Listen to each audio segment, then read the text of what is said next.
All right, welcome back, Warlord card gamers.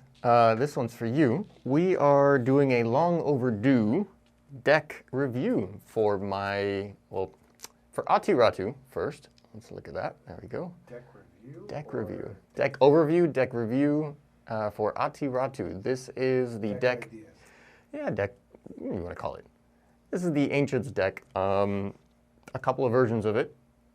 But basically, it is a overview or an overview of the deck that I played during the strategic campaign, which was a few months ago now. And I'm going to go through how I had it before strategic, how I had it with strategic, and then what I would change after strategic. So first, let's go through what I had pre-strategic. Obviously, Atiratu is the Warlord. Atiratu says, order, once per turn, kill any number of ready thralls, search your deck for a daemon whose level is equal to or lower than twice the combined levels of the killed thralls, and put it in your hand. So that's obviously the superpower ability that she has, and the whole point of the deck is to basically demon drop. You want to throw as many demons as you can, really big demons, into the field. The name of the deck, for me personally, is called the Demon House Party. And so, the starting army is, or was, the Earth, Shanta, Duwana, the Devoted, and Mitraz. All right, so she's a summoner, which is really, really cool. You start with the Earth because it's a thrall. She's a thrall, and she has the ability, before the Earth is killed with an action by a character you control, put a level 1, the chosen from your discard pile, into your hand. Remove the Earth from the game after it dies. So I have her in there as basically my sacrifice thrall for Atiratu's ability, because that gives me a little bit of stability. Now that I'm killing one of my own characters, at least I'll be able to grab something out of the discard pile to help refill my ranks, which is obviously always a problem with the chosen. Next, I've got Shanta. Shanta is a level 2 thrall, and the ability that he has is order, once per turn, target other non-warlord thrall gains +1 level until end of turn. So the reason of these things here is that basically if I need a level 4 or lower daemon, or basically level 4 demon, I'm going to be killing the Earth by herself. And if I need something that's level 5 or higher, or rather 5 or 6, I'm going to be killing the Earth with the bonus of Shanta, so that she's now level 3, and that allows me to look for level 5 or 6 daemons in my deck. Next, we've got the level 1 characters. I've got Duwana, which has the ability to react before Duwana is killed. Shuffle her into your deck after she dies. You can have more than 3 copies of Duwana in your deck. That's useless. What we want is her ability. And I have that in there just so that I can decide if I do need more thralls in the deck. I can always keep her in there so that she's basically continual thrall sacrificing fodder. We've got Devoted, the Devoted in the deck, and that is because he's basically the best level 1 character you can have. He gives tons of rank stability, and he has the ability to spend a react before the Devoted are killed. Search your deck for a copy of the Devoted and put it into play. So he thins your deck, and he guarantees that your basically ranks aren't annihilated in like one action. And then we've got Mitraz in here as well. He's got 2 hit points, which is super important. I actually forgot about that at some point in a tournament once. But yeah, so that's why he's in there. He's got two hit points. And he's the order, once per turn, spend a higher level. The chosen, Mitraz performs a melee strike. So he doesn't have to spend, which is super useful. You can spend one of these level 2 guys, which you're basically not spending at all anyway. Though, you do want to not spend for Atiratu's ability, because you have to kill ready thralls for her. Anyway, so that's the starting army. That did not change. That is what I used during the campaign. So I'm going to move those to one side. I think that's probably the best starting army. The only thing I would change in the starting army is possibly Mitraz. Sorry, not Mitraz, sorry. Shanta or Duwana. Shanta, again, super useful because it allows me the flexibility of being able to look for level 5 and 6 demons if I have to, and especially if you're building ranks, then that's very useful. But you don't necessarily need that because you could just kill 2 thralls. So you could kill, for example, the Earth and Devoted for that same ability of looking for level 5 and 6 daemon. And then Duwana is probably the weakest link here. The weakest link? Yeah, it's like, sorry. The weakest link of my starting army is Duwana. She's got 12 AC, so that's relatively high for a level 1 character. The 0 attack and 0 skill makes her relatively bad in that sense. I mean, I would maybe replace her for a Mitraz, but I do like the flexibility of being able to decide whether or not I want her in my deck to consistently have a thrall in the deck. Okay, so for characters, in my original deck, this is pre-strategic, I had 2 Devoted in the deck. I had 2 Master Nax.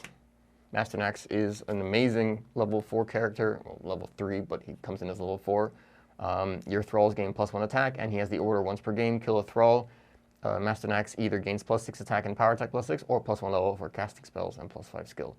But he's basically 3 hit points, so he's a huge wall. Then I had a Pagaphoros as a level 4 demon. He has basically, I mean, the important ability here is killing a ready thrall to gain +1 hit point and then move forward 1 rank. You're usually not going to be using that ability in this deck because you need ranks. And so if you're going to look for him in the deck, then you're going to need him in the 4th rank. So you kind of lose out on that ability. I mean, there is a version of the deck where it would be a Pago Bomb deck, which is basically you want to try and get that up to the front rank as soon as possible. But again, here we're sacrificing that speed for hopefully something stronger coming out. I had Gitraxos, one of them in the deck originally. That's the art of the playmat. Amazing character. He's super, I mean, when he's in the front rank, he's a heavy hitter. He's got this 2 attacks, particularly that +12 is amazing. And he does an additional wound with melee strikes, and he can't be stunned by card effects. Also, he has the ability, once per turn, kill a ready thrall to move forward 1 rank. So again, that's where like having a Duana there, you kill her to be able to move up forward. The deck originally had 3 Shan Kassin, and this is the only level 6 demon that exists, and it only came out in the very last set, so for whatever reason, they never really designed level 6 demons. He is planar, just like Pago and Gitraxos, which means that odd strikes miss. While in your hand, you're the chosen have the ability spend order, reveal, and shuffle Shan Kassin into your deck, draw a card. It's a super powerful ability. It was very useful. Basically, if you can't drop him, or if you already have one, or don't need it for whatever reason, it's a cantrip, being able to drop him in there and draw a card. And the react once per turn before you put a demon into play, reduce the demon's entering rank by 1 if possible. This is super useful. On top of this, also, Shan Kassin is a summoner, so that's awesome, level 6 wizard. He also has, or she has, 3 hit points, which is also great because, again, you need a wall. But most importantly here, you have to realize that he, she is, or they are not unique. So you can actually have 2 or 3 of them in play, and then you can reduce ranks multiple times by having multiples in play. Then we've got 4s, which is just a level 7 demon. We've got Utna Pishtim as another level 7 demon as well, super powerful. We've got Takashras. There we go. That's hard to pronounce there. Takashras is a level 8 demon, just a big baddie. He's got 5 hit points. And then we've got Irash Kashadim, level 8 demon lord. He's nasty. He is a beast. He has 5 hit points. Irash is all classes. He may not suffer more than 1 wound from a strike or action. I did not realize that in my first round. Irash starts the game with an additional demon in the 2nd rank. Well, that's if you're playing him as a demon lord. React after Irash hits target non-warlord character with a strike. The strike inflicts no wounds until end of the game. The target gains the thrall trait, and you may kill him to pay the kill a thrall cost of an action. So basically, he doesn't do wounds every time, or you don't have to do wounds every time you swing with him. If you hit something, you negate the wounds and you just make it a thrall that you can then kill for free for whatever you want. So like moving up Gitraxos, sacrificing it for Atiratu's ability, or for his order, which you can do any number of times per turn, kill a thrall, draw a card, or move a demon forward 1 rank. I had 2 Bidens in the deck. This is a level 4 Cleric Druid Mercenary. React once per turn after target character rolls a critical failure, stun the target. That is super clutch, and was super clutch in one of my games. I have 1 Torn. I had 3 Seeds in the deck. And this is, again, just to have things to sacrifice and that don't actually die. And onto the items. I had 3 Living History in there, which gives me rank stability, but most importantly allows me to build ranks. And so basically what happens here is, let's just pretend I've got Atiratu in that 3rd rank. So 1, 2, 3. If I move her back into the 4th rank, I now have an illegal rank. If she has the Living History equipped, I can drop it into the 3rd rank to cover, and now I can build further ranks back. And so Living History, super important for building ranks. And now for fighting, basically I had 2 King's Ladies and a Weeping Crescent. These are super important. Obviously, slapping either one of these onto a Gitraxos and having that Gitraxos in the front rank is a massive threat. I mean, with the King's Lady, he's doing 3 wounds with 3 strikes, or with the Weeping Crescent, he's doing 2 wounds but 3 strikes and has an extra hit point. So both of them are super important.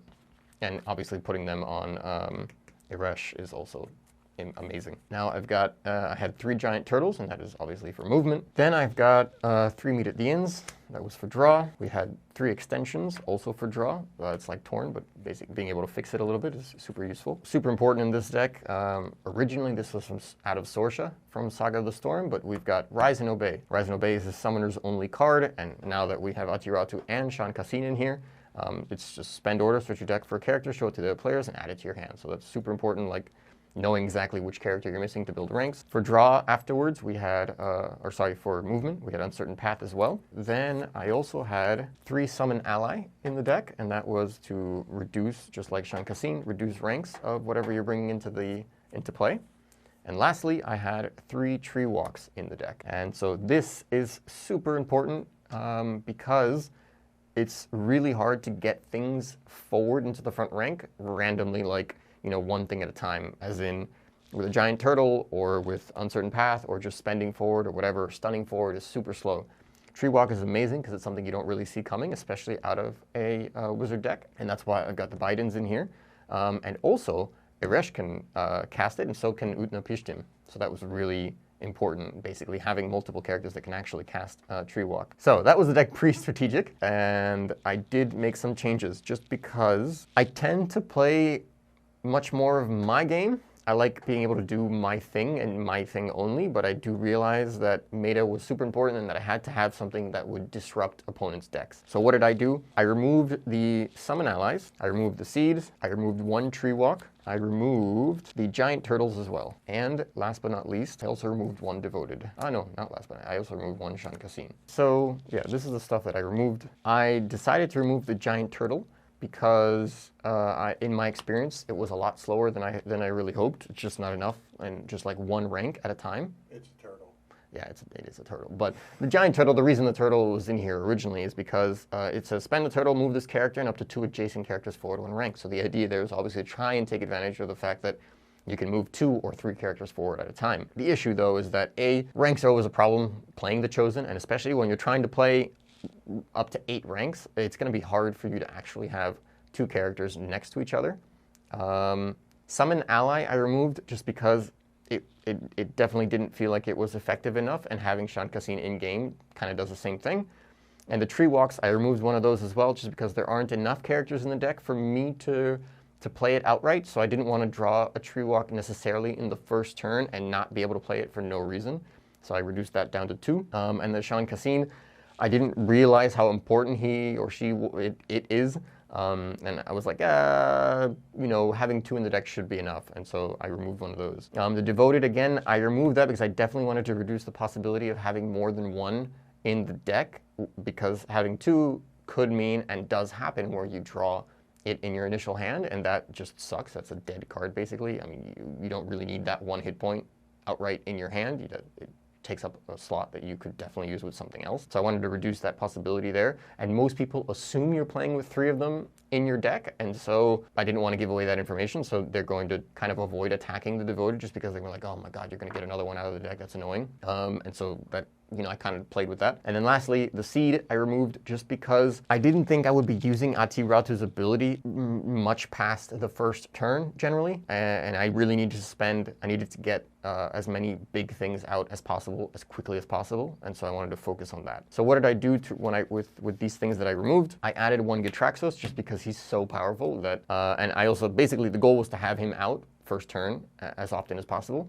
And he pretty consistently came out, so that he's a huge threat to people. I added Back Alley Tavern as both kind of just a guaranteed way of drawing. Either I draw or I draw off of other people drawing. I added Exhaustion, 3 Exhaustions to mess with opponents, of course. I added another Uncertain Path just because I felt like this was definitely better than the Giant Turtle, just because Giant Turtle only brings you forward 1 rank in 1 turn, and Uncertain Path would allow you to go forward 3 ranks in 1 turn. I added 3 Rescues into the deck as well, and that was to try and protect myself from any of those, maybe some sort of bomb decks or something that would try and attack my Warlord from afar. And then last but not least, I also added 1 Secrets of the Suns, just because if I could get that off with an Eresh and the front rank, that should be basically game. Yeah, so let's look at the deck itself now. My thoughts on this was that Secrets of the Sun was awesome. I did get to actually use that once with Eresh in the front rank against a 2v1, and I should have won that.